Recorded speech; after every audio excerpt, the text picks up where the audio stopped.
Hello, and welcome to this episode of the Hunt Harvest Health Podcast. This is Dr. Hillary Lampers, and I'm sitting here with Ryan, of course. And we are in the process of putting out a bunch of new podcasts for the next month or so. And we were in Salt Lake City at the Western Hunting Expo a couple of weeks ago, and we had so much fun. We were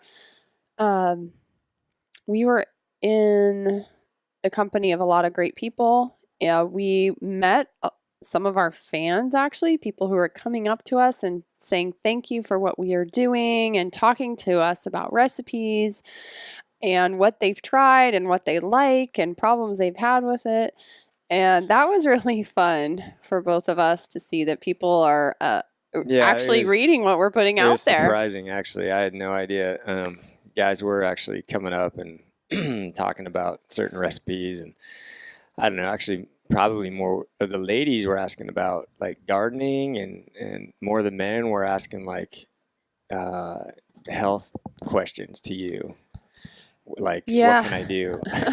I'm a mess, I need help. Yeah, we should I check my testosterone? I was joking with Ryan the last night we were there. We were at a function, and he's sitting there talking to these beautiful young attractive women about gardening and soil quality and keeping rodents away from the garden, like all these crazy things. I said, geez, are we getting old or something? This is like what we're talking to people about at a dinner party. But from that, we realized, so Ryan realized how many people in his world, you guys are hunters and fishermen, and you know that really well, but you may not understand growing your own food and the process that goes through, and you may want to do more of that. And obviously, depending on where you live and how easy it is and stuff, this is kind of the time of the year where we start to talk about these things, plan, and get ready for the spring. And I think when we started this podcast, we weren't really exactly sure where it was going to go. I just figured I'd probably be talking a lot of hunting. I'd get a chance to,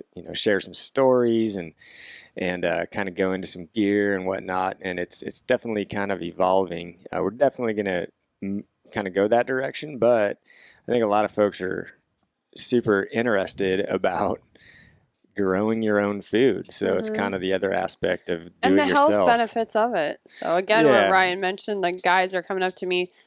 It's pretty common for people to introduce themselves to me and tell me their health histories. But I've noticed I think men are starting to take note, and they want to live longer, healthier lives now.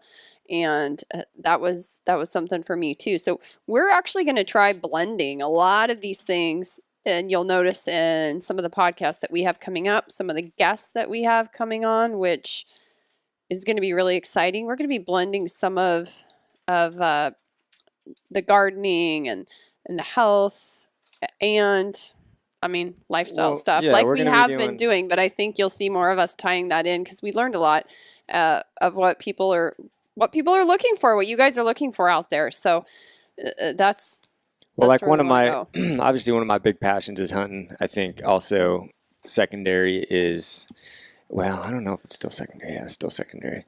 Is the gardening and just little projects like meal preps and trying to grow my own food and trying to create unique different recipes and things that I can do myself, so I'm not so reliant on the grocery store or buying from the market, or trying to rely on other people. I'd much rather do all of that myself. So that's kind of where we're going to steer this thing, I think. And so what we thought we would talk about today is, because we are getting really close to gardening season, so we're coming up on spring. Got some nice sunny days going here. Still getting a little snow, but it's melting off to like nice sunny days, and it's kind of just feeling like we're getting close. I'm going to start doing some early seeds here pretty quick in the hothouse, and so we will be way ahead of the game. But so we thought we'd just kind of give an outline as to why we garden. We're going to talk about that and a little bit of how to if you're just getting started in it. So, Hill, why do we garden? What are the reasons why we do it? Oh, to give us something else to There's do. many reasons. I think on the top of the list is self-sufficiency. Mm-hmm. I have a nutrition undergrad, and that's really where it started for me. Gardening and our mid-20s when we were married, and figuring that out was because I was taking a ton of nutrition classes. I was learning a lot of biochemistry, learning about how food affects our bodies and our brains and all this stuff. And I realized, wow, I think growing our own food, you just have much more control over it. And it's pretty satisfying when you do grow something that's good and works out. It doesn't always work out, but that I think was kind of top on the list for us, was becoming more sustainable, because we were doing that with meat. We've always been really lucky with that, with Ryan hunting and fishing, but I really wanted to be more self-sufficient with the fruits and vegetables and knowing where they come from, especially when it comes to contaminants. Yeah. Yeah, I think there's a whole laundry list of reasons why I could list. First of all, I like to do it. I enjoy it. I think the quality is better. I think the taste is obviously way better. I mean, anybody who's eaten, like a tomato off the vine that you've grown yourself versus something that you would buy in the store, it's night and day. It's not even like it's the same fruit. So, nutrient level, I think you're able to kind of control that, and with the soil that you've built up, hopefully. Mm-hmm. So I think you're getting a lot more there. Cost is huge because I'm a cheapskate. So, buying food these days at the grocery store, it costs a ton of money, and especially if you're going to buy organic, it's a fortune if you're doing that every week. So when we were first married, I was going to Whole Foods. I was a food snob. Ryan is more of a food snob now than I am, which is anybody kind of that goes into Whole Foods is a food snob. But I was in school, I was learning all this is the thing too with school, is you just start learning so much stuff. You become very overzealous, really. And but when it came to food, because I had some health problems as a teenager, and truthfully I was cured by eating healthier food, that I just basically said, this is where I'm going to spend my money. And Ryan at that time was not a food snob. He really was more concerned about the money. And I remember he went to Whole Foods with me one time, and he saw the bill and he just freaked out. And I said, listen, do you complain when I cook these meals and cook these foods and you eat healthy? He said, no. I said, listen, I don't have any other addictions like drugs or alcohol or party, and I don't spend my money on clothes, and I'm going to spend my money on good food. And that's the way it is. And he said, okay, all right, I'm just not going to come grocery shopping with you because that is too hard for me to take. At Whole Foods, you go in there and you get like a half of a shopping cart full, and it's like $150. Well, now that I have a family and 2 kids, and it's different. I mean, it was just me and Ryan back then, right? So I wasn't buying tons of food, but now I got 2 kids. Yeah, I go to Whole Foods. It's a treat now. I go there and I'm usually taking my daughter there to have lunch or something, or buying 1 bag of groceries. But I've become cheaper. I've become more money efficient. So growing that garden really decreased our grocery bill. Oh, it saved us a fortune. I mean, and plus, you get to grow what you want. You save a ton of money in the long run. Now, like everything else, like if you're just getting into a hunting, like you spend a ton of money out of the gates, but hopefully you can use, quality gear for years to come. So it kind of cheapens the price. Same thing with gardening. If you do it right, there's a little bit of an investment. Say you're building the raised beds or the greenhouse, or all that can cost money. And the seeds, when you're just starting, you might go out and buy kind of a more expensive start. So you're buying starts instead of starting them from seed. Whereas if you use the right seeds, like heirloom seeds, which is just something that's been passed down, it's not a hybrid, it's not a GMO, it's something that you can, grow it, let that seed, and then use those seeds down the line. So all these things, those are seeds that you're going to use forever if you do it right. So it gets really cheap.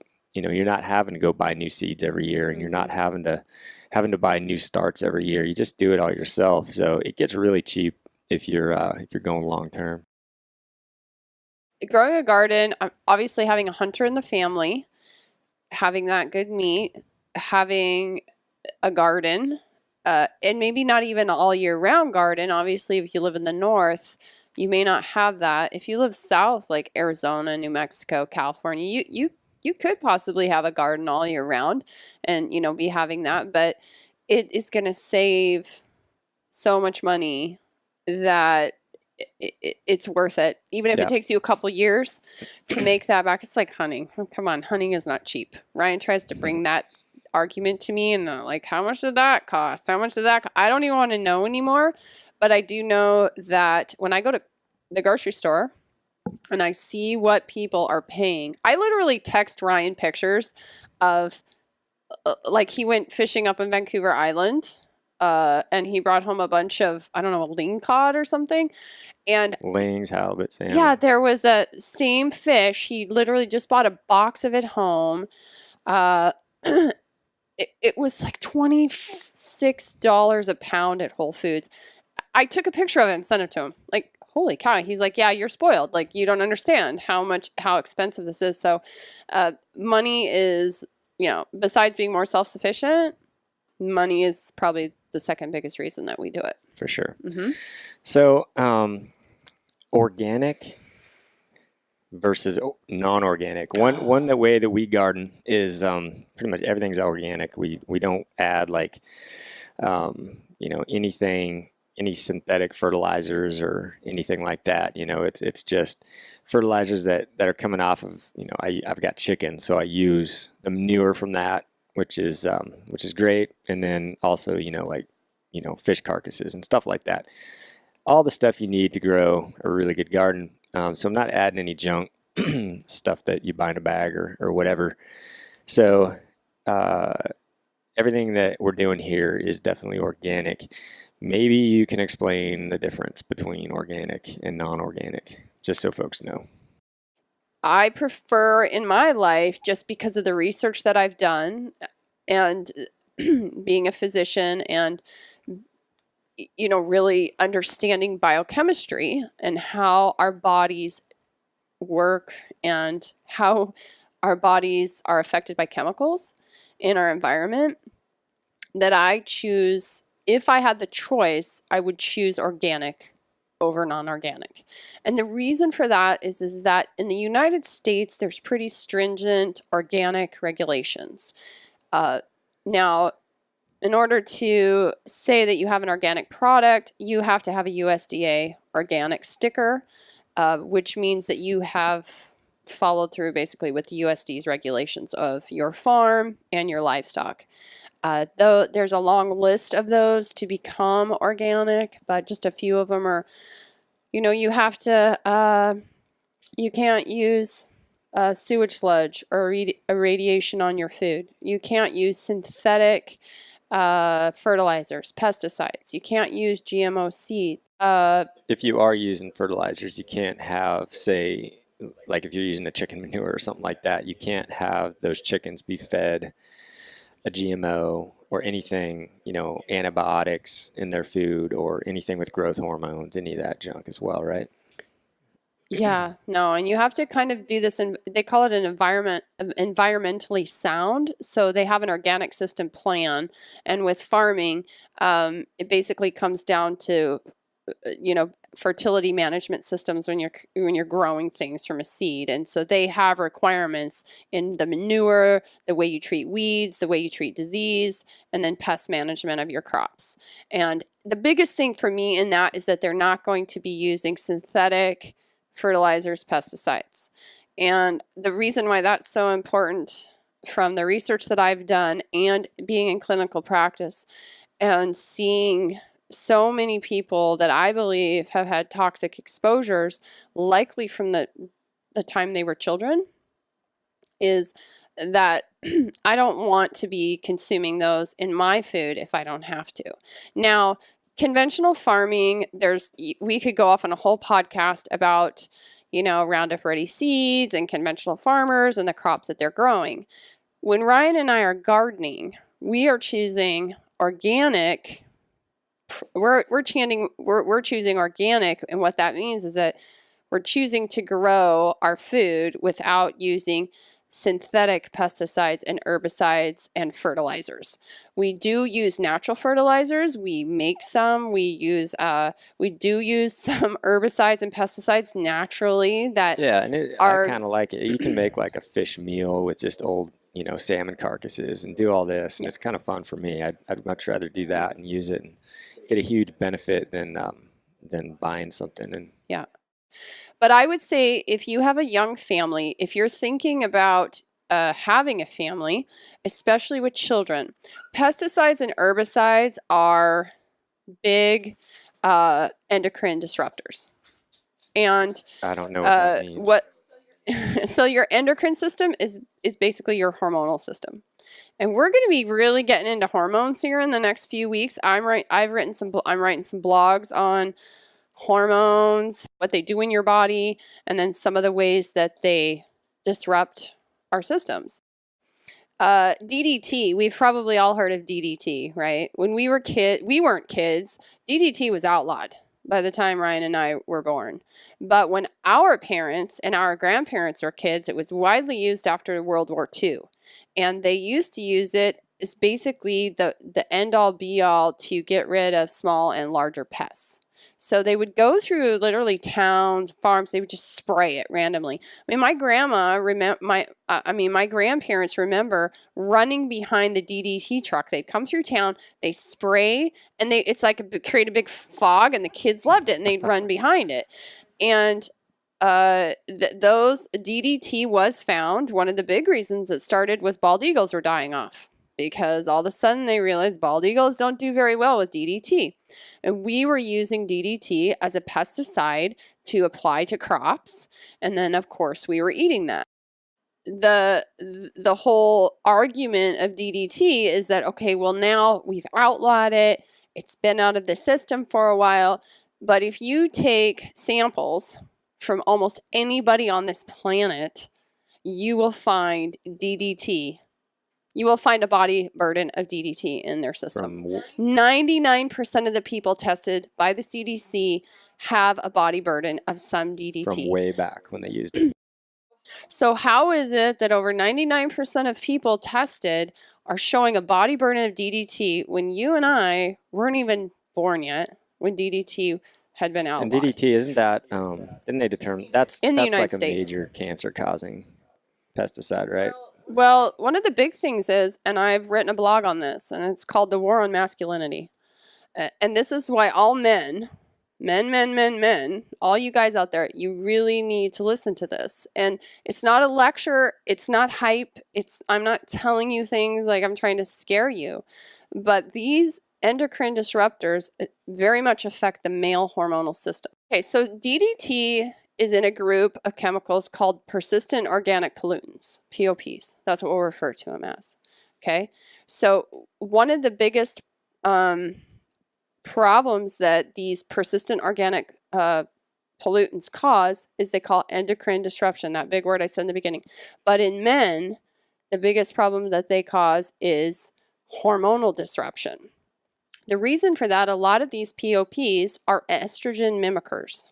So they are put Is this the culprit? Is this why men can't even change a tire or their oil these days? Well, there's theories. There's theories on that. And like the reason my blog is called The War on Masculinity is a lot of people hear that and you could think of a million different reasons right now, like feminism and politics. And no, it's really comes down to the chemical level. There is a war on hormones, and men especially we're seeing huge effects in, because men are not supposed to have a lot of estrogen like things going on in their body. Testosterone is the main male hormone. Men and women, we all have the same hormone compositions. I mean, we have the same hormones in our body. We have different levels of each. Obviously, men have more testosterone. Women have more estrogens and progesterone. Men do not have progesterone, okay? So what these chemicals do, like DDT, there's another group, you've probably heard of it, phthalates. Those are found in plastics. Yeah, so those are found in plastics. They're binders in perfumes. They bind fragrance in perfumes. They're found in lotions, women.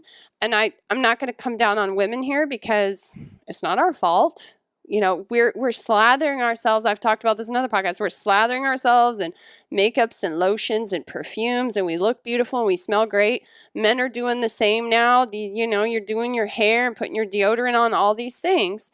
If they contain any phthalates, parabens, there's kind of a long list of chemicals in there. Those are all estrogen mimicking. So the studies have shown that women who are pregnant with boys, and the sad thing is there's no avoiding this anymore. We all have them. You know, we think we live a fairly clean life. I can look around this house right now. How much plastic do I see? You know, our world is easier because of plastic. Yeah. Go to a hospital, look at the IV bags. Look at the reason that millions of people live today is because of plastic. The reason you can get on an airplane and you can fly from here to Beijing in a day is because there's plastic. Okay? So you can't get away from it, but there are ways that you can change it. So if you're having a boy and you're consuming these plastics, you're putting these things on your body, that goes straight through the placenta into the baby boy. And the research is showing that this is causing problems with penis size and scrotal size. Yeah. And it's causing problems in dissension of testicles at a young age. So, and then on top of it, you're having men and young men in their 20s having testosterone deficiency. And then what do you see with that? Man boobs, weight around the middle.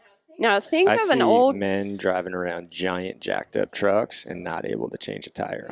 And here's the thing is that it's also causing male infertility. That's because these things are like estrogen mimickers. So they go into your body through your skin, you eat them, you breathe them in, however they get in there, and they bind to estrogen receptors. And so they mimic estrogen. And this is not good for men. It's not good for women, excess estrogen, and it's not good for men. Choosing less pesticides and choosing foods with less pesticides is going to decrease one avenue of getting those POPs into your body. Yep. Well said. Holy smokes. We went from garden to organic to plastics. Well, I think whenever we talk to men about their you-know-whats and testosterone, they probably listen. Perked up a little bit right there. Yeah. Yeah. I mean, I agree. There's so many reasons, like I mentioned before. The health of it is obviously one. I'd just rather, just like meat, I'd rather go grow it and know exactly what's in it. And I think everybody who has like been around a garden and been able to eat the food out of it has tasted the difference. Like there's no contest. I mean, and I think it's the nutrient value, right? It's because I know when I'm planting my garden, like this time of year, it's all about soil prep. So the chickens are running around, fertilizing the garden. You know, you're adding all your clippings and leaves and everything you can to your garden, and you're just jacking up the nutrient level in your soil. And that's going to translate when you end up picking that stuff later. And it's just going to taste a whole lot better. So, well, there was an interesting study that came out recently in the last couple of years from Stanford. They did a study where they took conventional food and they took organic food and they tested the nutrients, and they said there was no nutrient deficient. There was no nutrient changes. So that says, sure, don't worry about organic food, buy conventional here's food. The reason I'm not buying it, because I know how some mass, produced vegetables come to be, and there's a lot of there's not the organic matter, there's not the nutrient level that like say I've got in my soil versus a big giant farm where they've basically been farming it year after year after year after year. Whether they change the crops over every once in a while or not, they're just not able to soak up the same amount of nutrients that I'm putting into my garden every single year. You can still have a really ripe tomato out of a store versus, I'll pick a bunch of green tomatoes as well, set them on the counter if they're getting close. And yeah, it takes a while. And once they get, ready, they still got a way better flavor. So I attribute that to the nutrient value in the soil. Overall, yeah, that would be it. I'd say in the grocery stores just because they're picking them early or shipping them away far. They froze. Aren't they doing stuff when they like put them in cold warehouses? They're changing temperatures. They're trying to keep them from going bad. I mean, Yeah, I don't know. it I'm seems not to me sure. like that would change the nutrient quality as well. I I have to research that more. Yeah. So, yeah, going back to the organic, I know some people have probably heard of that. There was a list composed like back in 2010 or something that everybody was talking about. I remember you talking about it quite a bit, and it was called the Dirty Dozen. That was basically just a list talking about certain, like if you were going to have to pick which vegetables you absolutely want to have that are organic. Like if you go to the store and you don't want to like blow your entire wad on organic vegetables, but maybe you'll blow half of it on organic vegetables. There was 12, I think, that they came up with fruits and vegetables that you don't want to compromise. You want to make sure you get these in organic, and I can kind of list those. It's peaches, apples, bell peppers, celery, nectarines, strawberries, cherries, pears, grapes, spinach, lettuce, and potatoes. So, why those vegetables versus other ones like onions, avocados, certain, bananas, cabbage, broccoli, all that kind of stuff? Why are those 12, why do you want to buy those in organic versus certain other ones that aren't as big of a deal? Why do you think that is? Probably my top two reasons would be the one on the Dirty Dozen list. They have thinner skin, so if you spray them, there's maybe more water absorption of the chemical into the actual food. And secondly, I think those foods, pests don't like those foods on the non-organic list. They don't really like broccoli and cabbage and onions and garlic. They're repellent foods, really. So I don't think you have to spray those foods as much because they're not getting pests. Yeah. Yeah, for sure, garlic and onions. Yep. Yep. I would just say, look at the foods and your berries and strawberries and things that you're going to be popping in your mouth. If you can buy those organic, that's the best. And we'll probably talk about that a little bit now, seasonal eating, anyways. Yeah, that's another thing we talk about. I mean, what do you think about, you go into the grocery store right now and you find like you can find berries year round here, right? Um, so most of these berries, I don't know where they're coming from. They're not fresh.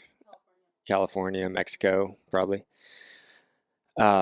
Should we be should should we be buying that stuff this time of year, or should we just kind of be more seasonal with what we're eating? Because I know I could do without. We eat a ton of vegetables over the summer, right? I mean, we're eating spinach in the beginning of the garden season. We're eating, bok choy and all kinds of salad food, greens. And then once they start to fade, we've obviously at that point we've made a bunch of like kale powders. So that kind of gets us through. We can kind of add kale powder to everything and still get some greens in our diet. But what do you think about by buying a bunch of spinach in the off season? Obviously, it's coming from somewhere else. Still okay? Yeah, I think for us, as far as spinach goes and those kinds of greens, I notice we don't eat as much in the winter. That's another awesome reason we made that kale powder is we realized we had so many greens that were going bad because our greens grow pretty long here. We can go quite a while, like through November, having greens still, Well, leaf kale. I'm looking out in the garden right now, and I've got kale out there I could go pick because I always leave a few in because before the garden starts, those older stems always start growing again. So I've got a bunch of kale like starting to regrow with a little bit of warmer weather. Well, that's why that kale powder is so awesome. We have that recipe on our website. It's just dehydrated kale, and we made 4 mason jars of it, smaller mason jars in our freezer, and that's going to last us way That right over the there winter. is a ton of kale. You wouldn't think of it just by looking at it, but yeah, it takes a lot to fill up those jars with powder. We do that, and I also think that for berries and things, we harvest a lot of our berries from the summer. So we have a ridiculous amount of raspberries in our yard. They were like that when we bought this house, and we've kind of moved them around, but we get a lot of raspberries. We also have blueberry farms. Oh, we got tons of blackberries. Obviously, they're a weed here, so they grow like crazy. And then we have lots of blueberry farms around us where we have a couple little blueberry bushes. We don't have as many blueberries as I would like, but yeah, we are raspberry fat here in my yard because I've got, I don't know, it's just so many. It's unlimited amount of. So that is awesome to do because you can make shakes with them all winter long, just like the kale powder. I just lay them out and then individually get them frozen and put those in bags and then just store up bags right alongside your meat in your freezer. So you got tons of bags going into the.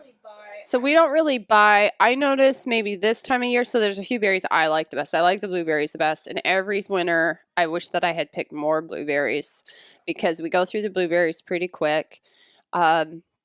We don't freeze any of our strawberries. We don't grow enough strawberries to freeze them. And fresh strawberries are the way to go. So usually what we're doing is we're eating our strawberries up as they grow. We have a fall crop that comes in too, but we're going to eat all those up if the bugs don't get to them first, the slugs or whatever. But so I would say in the winter for us, we've harvested those foods, and so we have them in the winter.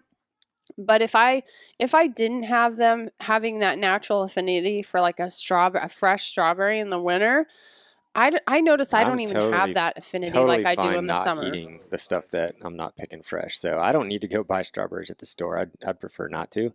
I just prefer to, get those in the summer. It's more of a seasonal thing, and get them when they're fresh than buy them from something made in Mexico or wherever they're coming from, California. Yeah, we have such a different shopping situation than it used to be not even that long ago. Most people lived in an area. They grew foods that could grow in their area. They ate, like here in the Northwest, they ate fish and seafood most of the year round, and then they were eating berries in the summer and fall, and then they were now you can go to the grocery store and get anything from anywhere, any time of the year. So if you live someplace like here, you can do that. But remember how much packaging and storage is going on with all these foods and how far they've come. We don't grow banana trees here. We don't grow like mango trees here. So those things are coming a long way. They've usually been stored a long time. And storage is going to decrease some nutrient value. There's no doubt. Picking like a fresh mango off a tree and eating it, the nutrient value as it's sitting in a box for however long is likely going to decrease the nutrient value some. That's just how antioxidants work. They don't hang around for a super long time. That's why when you see a vegetable that looks like it's on its last leg in the store, it's gone through a long process to get there, and it's just kind of slowly lost all its antioxidant and some of its nutrients. So I would say too, thinking about that when you're eating seasonally, also thinking about where the food's coming from and where you live and how long it took to get there. And for us, we do a lot of soups and stews. And well, I mean, this all kind of goes back to what you should be doing with your food at the end of the season. You should be putting it up. That there's no reason why you shouldn't be. It's canning, it's making soups and canning those, and tomato sauce and freezing stuff. And there's so many ways you can do it between the powders and all that. But and then you just don't have to spend all your money in the winter buying foods that aren't fresh. So again, it comes back to I like doing it, but I'm also a cheapskate. And when I go see like all these frozen blueberries for like $15 a bag, I'd rather not buy those and just use the ones out of my freezer that I picked. Well, for me too, Ryan grows some amazing tomatoes. And he makes salsa, and he makes spaghetti sauce. I mean, we're eating on spaghetti sauce all winter, which is great because the kids love it, and it's an easy food to make, and you can put it in so much stuff. But I don't even have the desire this time of year to buy a tomato at the store. Even if they look juicy and plump and red, they're going to taste horrible. Because once you start growing your own food, like any of you out there who've grown your own tomatoes, your own strawberries, and you eat one, and then you get one from the grocery store, and you're just like, what a waste of money. Why did I buy that? And some of those things aren't cheap. Strawberries are not cheap. Even conventional strawberries aren't that cheap at the grocery store. And tomatoes aren't that cheap. For me, it's like I know that when I eat all this tomato sauce that Ryan's made from his hothouse grown tomatoes, I know I'm getting way more nutrient value out of probably having a couple, meals a week with that than I would be buying these tomatoes in the middle of winter here. And it's going to save us a lot of money. And also, I just eat more tomatoes in the summer. We just eat more of those foods in the summer than we're going to eat this time of year. So yeah. What it all boils down to is I would definitely encourage anybody to start a garden. I think most people can do something, no matter where they live. It's like, we've got a pretty good chunk of property here that we've got all this area, but even if you don't have much, I mean, you can grow quite a bit of stuff in just these pots, pot planting. And you can put a raised bed about anywhere. You can use tires, you can use cinder blocks, you can use, we use cedar planks and do that. And it, just even if you're just like in an area that's got cruddy, crappy soil, hard pan, whatever, rocks, you build up a little raised bed and you can add good soil to it, and you can, amend it with all this good stuff. You can put extra nutrients in there, and worms if you want, or worm castings or this and that, and grow whatever you want. Pretty easy to do. And it's really just about finding a good location and making sure you've got the right soil, and figuring out what you want to plant. Every area kind of has its own unique climate for what you can plant, what you can grow. Certain times of the year we do really well with spinach and certain greens here early in the spring before it gets really hot. And other things, we plant do really well later and take a longer growing season, like sweet potatoes and stuff like that. We just can't really get. We can't really grow sweet potatoes. We can't get the long, sad 120-day growing season of real warm temperatures to grow that. That's why we're gonna buy a place in Hawaii. We can grow avocados, all the food I love.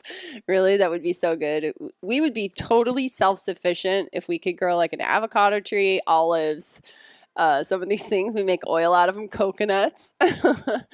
I mean, we eat a lot of that stuff, right? But if you live in areas where you can grow that stuff, you're getting. We've got a really long growing season comparable to other like mountain states. We just don't get enough heat. Yeah, but take us versus some areas in Montana. It's night and day. We got a lot longer season than what they've got. So we're able to extend it out and grow a ton of produce. So, but yeah, like this time of year, like I mentioned before, it's just about soil prep. It's adding everything you can to your dirt, coffee grounds, old coffee grounds, and eggshells. And one thing that we do is save eggshells from all the chickens. It's an easy way to add more calcium to like your peppers and your tomatoes and stuff like that. And we just put them in the hothouse and let them dry out, bring them in and blend them up in an actual NutriBullet and powder them. And then they're able to absorb into the soil. So how do you know what vegetables need what? What do you mean? Ryan's better at this than I am. Meaning, do you give eggshells to everything, or do you give coffee grounds? No, and that's where everything? It just takes a little bit of research. It would take forever to go through every single plant and what's like the ideal. We should do a podcast on that. Ideal situation. How much nitrogen, potassium, phosphorus each one is going to take to be like at its maximum. But, it just takes a little research and figuring out, which ones do better in a more acidic environment versus alkaline or whatever. But, for me, that's fun. It's fun kind of learning how you can maximize every different one by just adding stuff or whatever. But, I mean, like this time of year, we're fortunate to have like worm castings. We've got a ton of worm castings, so we add that to all the raised beds, and that is just like it's like supercharging everything. Worms are pretty important, right? For your garden. Yep, for sure. Hence the worm castings. People actually pay money for worm castings, which is crazy, but a lot of folks will introduce redworms into their garden. which, you know, all worms, they help with drainage. Another reason to have a raised bed is with drainage. I think not all of my garden has been built into a raised bed. I've got some like carrots and beets and taters and stuff like that not in a raised bed. But there's a lot of advantages to just building up a simple little 4x8 or 2x8 or whatever size you want it, raised bed, and putting in some good soil and planting it up. But yeah, so that would be my recommendation. I think anybody can kind of start a small garden and just grow with it. And I know we started really small with just these real dinky hot houses and a little visqueen and some PVC, and then eventually turned it into something bigger. But man, I had some huge crops back in the day with just whatever I could makeshift and you know, put over the hothouse or put over my tomato plants to add some heat and keep the water off, and real easy to do, and it doesn't cost a lot of money. So I think it's just kind of a evolution. You just keep learning things, and like you mentioned. Ryan makes a really good fish fertilizer or something. Ooh, that stuff is stinky, but it's good. Well, it's stinky right away, and then once it's done, it's not that bad. But yeah, we have a few recipes for like the eggshells. Easy how to do that. Coffee grounds, like, you know, just talking about those things, and then the fertilizer that Ryan makes. We'll put some of those on the website so that you can see that and start doing that. Like right now, start saving your eggshells and save your coffee grounds. And if you don't drink coffee, you could go to the barista places. This time of year, they start giving away bags of them, like their excess coffee grounds, like used up coffee grounds. You can get bags of it that way. And, you know, with anything acid-base balance, just like in the body, acid-base balance is really important in the soil. And so when you start to grow things and you start to play, you'll plant things and you'll be like, oh, this is going great. And then it doesn't do anything, or it doesn't come up, or it, you know, the other thing is pests. Those are kind of a big problem in some areas, like deer. We don't have a huge deer problem here because our yard is fenced and we have a large fence. We've had they come in on occasion and once chew in up a my great beans. while. They We don't love have beans. like rabbits, and but where my mom lives in Montana, you know, those kind of squirrels, rabbits, deer, they'll just come in and decimate everything if they wanted to. So it gets a little more complicated. Well, it gets more costly if pests. you're starting a garden. You got to build a fence. You got to dig down and you know, so you're not letting rabbits dig down, get into there, and all that kind of stuff. Yeah, it's a little more cost involved if you have those issues. But here we have slugs, and I have from seedlings. You know, I seeded like basil. I like herbs. So Ryan really likes to grow lots of vegetables and stuff. I mean, he's the big gardener with that. But I really like herbs because herbs add a whole lot to our food. They add a whole lot to nutrition. So I like herb beds and rosemary and, you know, all these basil and all this kind of stuff. And I grew, remember that year I seeded all that basil. I grew it to a certain amount and I planted it out there in that box in the back. And overnight, I didn't slug bait it. I didn't like protect it, but it was in a high box, a wood box that was high. And by slug bait it, we use like I didn't protect it. Beer. We use beer. Slug juice. And because I didn't think the slugs were going to get up in this high box overnight. I planted it the next morning. I came out. They literally ate every single basil plant that I had down to nothing. They were like little stems sticking out of the dirt. And so you know, the pests can be an issue, and you do have to learn to work with them. But and some foods they like better than others. They really like basil. They really like some of those herbs. They'll come in and those yummy leafy greeny type things. They'll come in and decimate them if you don't.